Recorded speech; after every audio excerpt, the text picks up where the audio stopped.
Rebonjour, vous êtes ici sur la chaîne Finance Scénique, la chaîne qui parle d'investissement mais aussi de mode de vie, puisque l'investissement ce n'est pas seulement des chiffres, mais c'est aussi une manière de vivre. Alors, je vais vous montrer mes investissements dans mes différents portefeuilles. Donc, bien sûr, le contexte, nous assistons à une baisse de marché. Bon, on va voir précisément mes pertes depuis cette baisse. Mais bon, c'est aussi l'occasion de faire les soldes. Voilà. Mais sans plus attendre, on va voir donc sur Morning l'approche globale. Donc j'ai un total dividende annuel de 603 euros. Bon, en même temps, j'ai un rendement de 2,33. C'est peu si on veut faire un portefeuille à dividende, mais là, c'est général. Et ça compte même Realty. Realty, d'ailleurs, je vais faire une autre vidéo pour vous présenter mes diverses propriétés. Mais bon, j'ai aussi des rendements qui sont faibles, mais qui vont s'accroître d'ici les années à venir. Donc bon, je m'inquiète pas tant que ça pour l'approche globale. Après, vous voyez, il y a une petite baisse. Ça s'est craché. Mais bon. Après, pour la valeur totale, c'est, on va dire plus de 25 000. Parce qu'ils ne prennent pas en compte au tout début. Il faut savoir que j'ai commencé à investir, on va dire, novembre 2022. Et j'ai commencé à avoir un compte Morning en mars 2023. Donc bon, j'ai un petit peu investi 100 euros par-ci, 100 euros par-là. Donc on va dire la valeur totale de mon portefeuille de 26 000 euros. Je vais présenter mes portefeuilles chaque portefeuille. Parce qu'il y a beaucoup de choses à dire. Et je ne peux pas me contenter de Morning, même si c'est pratique. Donc là, nous avons la courbe. Donc, c'était quand le crash? Je crois que c'était le 3. À partir du 3 mars, ça a dégringolé. De 11 226, c'est la valeur de mon portefeuille, jusqu'à 10 652 aujourd'hui. Donc, attendez. 11 246. Ouais, j'ai perdu 600 euros sur ce portefeuille. Mais c'est pas grave. Parce que on est sur du long terme. Et j'en ai profité pour vendre des actions. Là, vous voyez BMW. J'ai vendu parce que, comme j'en avais parlé lors d'une précédente vidéo, bon, un secteur automobile envahi de restrictions, surtout en Europe, un marché trop concurrentiel, surtout des retards à rattraper qui sont trop importants. Et BMW, bon, des chiffres pas exceptionnels, etc. Donc voilà, j'ai viré. Et L'Oréal, bon, qui est solide, mais qui n'a pas des chiffres exceptionnels. Et dans le cadre de, ma volonté d'être le moins possible, être exposé au marché français, j'ai dû faire un choix. Un peu douloureux, je ne vous le cache pas. C'est un peu particulier quand même le fait de vendre une action parce qu'on se dit, est-ce que j'ai fait les bons choix? Est-ce que je consulte bien l'avantage concurrentiel, le FOMO, déterminé par les chiffres financiers et autres? On se dit plein de choses et finalement, il faut faire le pas et c'est tout. C'est triste, hein, mais c'est comme ça. Et avant, j'avais 14 lignes sur mon portefeuille Bucks. Maintenant, j'en ai... je ne me rappelle même plus. J'en ai 12. Et peut-être que je vais en... Ma volonté serait d'en avoir maintenant 10. Donc, il faudra que je vire 2 actions. Mais là, ça va être encore plus dur. On verra bien. Et après, j'ai réinvesti dans les ETF. Invesco, donc Nasdaq. Vanguard, bien évidemment. SP500. Oui, vraiment, je me suis dit, on va se diversifier pour contrecarrer la baisse du marché. BlackRock, qui est un ETF déguisé, un gestionnaire d'actifs, pas seulement, qui a des très bons chiffres financiers. Renforcer mes positions sur Apple. Pepsi, j'ai aussi renforcé pour le rendement. Les chiffres sont aussi bons, peut-être moins bons que ceux d'Apple. Voilà. Donc là, on va voir précisément Apple. Donc, c'est plutôt une valeur de sûreté. Dividende qui augmente lentement, rachat d'actions, diversification. Le chiffre d'affaires qui a un peu augmenté. C'est pas les années Steve Jobs, mais c'est plus une année d'ancrage. Et c'est pas plus mal en fait. Free cash flow par action, ils arrivent à en avoir plus par rapport à 2023, c'est bon. Marge opérationnelle, retour sur capitaux propres. C'est très bien, c'est cool. Donc là, il prévoit une croissance de plus en plus présente, marge nette qui va beaucoup plus augmenter par rapport à 2024. Ce sont des prévisions, bien sûr.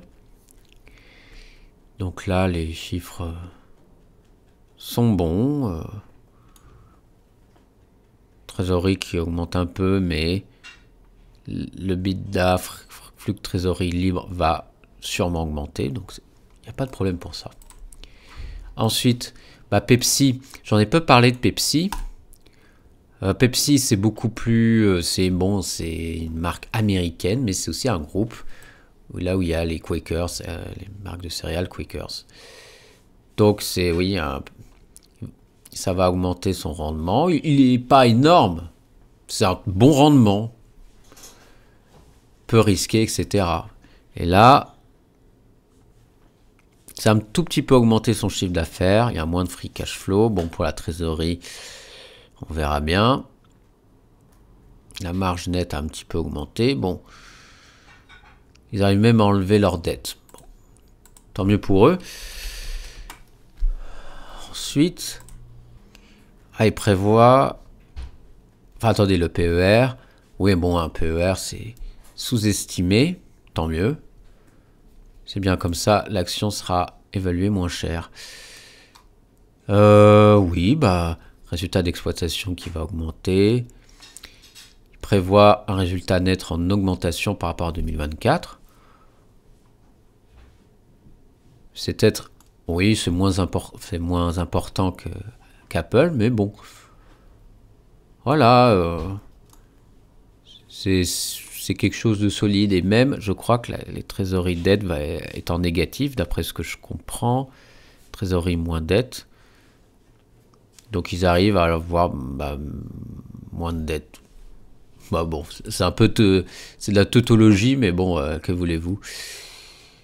Que voulez-vous? Donc voilà, c'est tant mieux pour eux.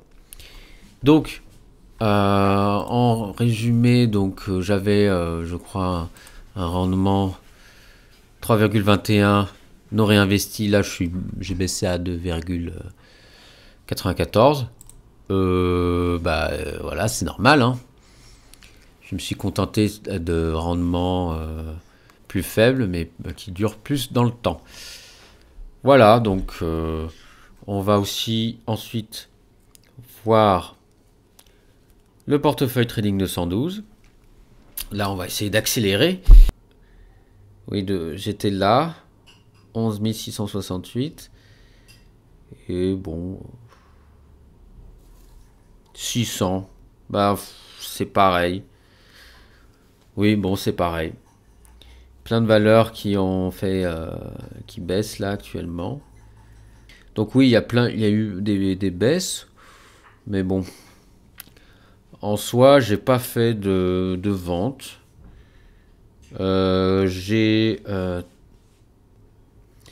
Donc là, j'ai renforcé mes positions sur Monster. C'est un petit pari que je lance. Je pense que Monster va...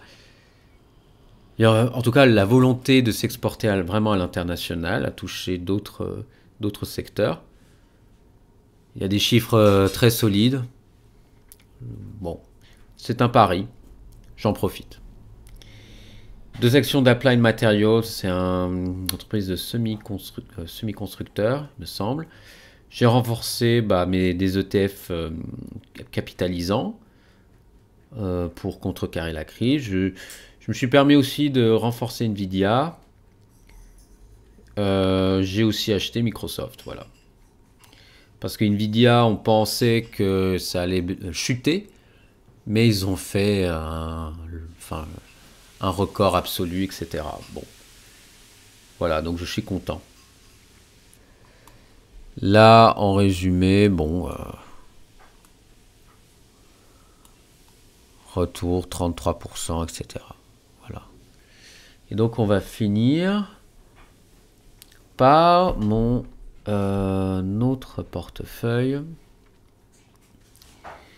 Bon, il n'a pas tant... comment dire?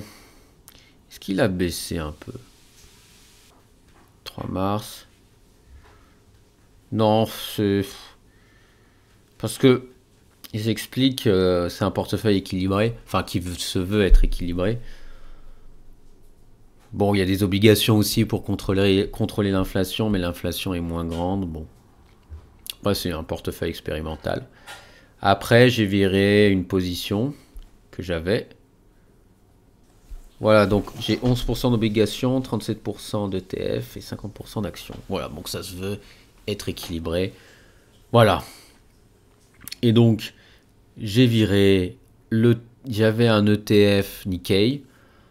Le problème, c'est que la croissance japonaise est stagnante depuis plusieurs années, à cause, entre autres, de la bulle qu'ils ont eu dans les années 90. Bon, je voulais me dire, bon, autant, je suis curieux, être au Japon, mais bon, je pense qu'il vaut mieux avoir un ETF World. Un ETF World, quand on dit ça, ce sont les pays émergents. Je pense que il y a un coup à jouer avec l'Inde, mais pas la Chine. Et d'ailleurs, il y a d'autres pays qui sont qui peuvent être plus intéressants que la Chine, parce que la Chine, c'est contrôlé par l'État Coco de Winnie l'ourson, qui est en fait Xi Jinping. Et oui, il a bien changé Winnie l'ourson. J'ai vendu donc Nikkei 225 €, voilà. J'ai augmenté une obligation Air Baltic qui a un rendement plus intéressant. J'ai augmenté donc l'ETF World.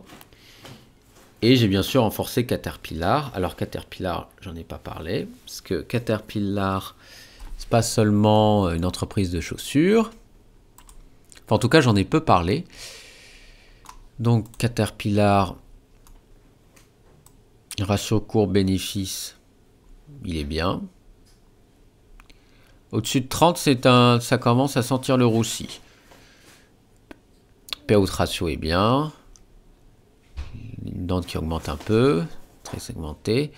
Bon, le chiffre d'affaires a un peu baissé, mais bon, bénéfice par action a un peu augmenté.